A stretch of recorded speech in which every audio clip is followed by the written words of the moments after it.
పరమాచార్య స్వామివారు ఆ వ్యక్తితో పవార్ను చూపిస్తూ, నువ్వు తీసుకువెళ్తున్న దాంట్లో కొద్ది ఆహారం ఇతనికి ఇవ్వగలవా అని అడిగారు.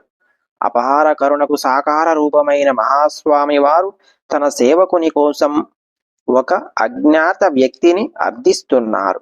వెంటనే ఆ వ్యక్తి, ఈ క్యారేజీలో ఆహారం ఉంది, అతన్ని తినమనండి, నేను వేరే ఏర్పాట్లు చేసుకుంటాను అని క్యారేజీని ఇచ్చి వెళ్ళిపోయాడు. వారు దాన్ని తెరవగా అందులో ఉత్తర భారతీయుల ఆహారమైన వేడివేడి చపాతీలు, కూరగాయల సబ్జీ ఉన్నాయి.